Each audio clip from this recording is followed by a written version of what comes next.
Nasa kustodiya na ng Bureau of Customs ngayong September 10 ang nasa 30 luxury cars ng mga diskaya. Ayon sa ahensya, 8 rito ang hinihinalang smuggled o walang legal na dokumento nang i-import ang mga ito sa bansa at nang umano'y magkabayaran. Nasa mahigit 10 kawani naman ng ahensya ang nakatakdang patawan ng show cause order dahil sa posibleng pagkakasangkot sa anomalya. Ang balitang A to Z ni Naomi Almohan. Cadillac. From high-end to the end. Mula sa 12, umabot na sa 30 mamahalin at high-end na sasakyan na pagmamay-ari ng kontrobersyal na pamilya Diskaya ang nasa kustodiya na ng Bureau of Customs. Ito'y matapos isurrender ng pamilya sa ahensya Martes ng gabi ang isa pang Mercedes-Benz.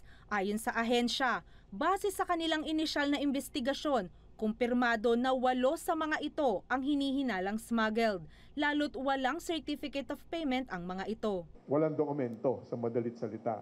So yan ay red flag kagad na potensyal na talagang maraming nangyaring mali dyan. Kabilang sa 8 kotse na ito ang Rolls-Royce Cullinan 2023, Mercedes-Benz G62 AMG 2022, Bentley Bentayga 2022 at Lincoln Navigator L 2021.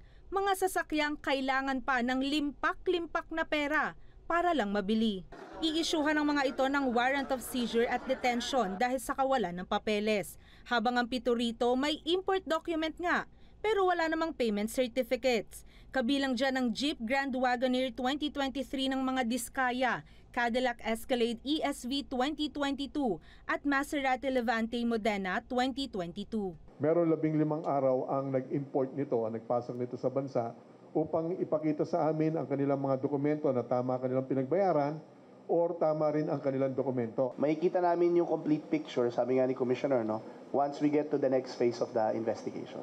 Hanggang katapusan ng buwan ang binigay na palugit ng ahensya sa mga consignee para magpaliwanag at patunayan ang legalidad ng pag-import ng mga mamahaling sasakyan.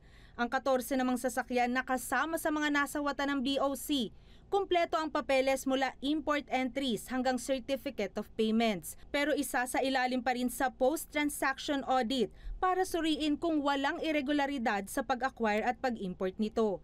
Habang ang kasusuko lang kagabi na sasakyan, under verification pa ang mga papeles. Isinapubliko rin ng ahensya ang mga pantalan na pinagbagsakan at dinaanan ng mga sasakyan. 7 sasakyan ang idinaan sa Manila International Container Port o MICP, 5 sa Batangas, tig-3 sa Cebu at Port of Manila, habang hindi pa matukoy saang pantalan idinaan ang 8 hinihinalang smuggled cars. Kaugnay niyan, nasa mahigit 10 kawani ng BOC ang nakatakdang pagpaliwanagin sa bisaya ng show cause order. Ang mga ito kasi nakitang nakapirma sa mga processing at release form ng mga undocumented na sasakyan. Hindi muna pinangalanan ng ahensya ang mga ito, lalo na ang ilang matataas na opisyal gaya ng division heads na umano'y sangkot sa katiwalian.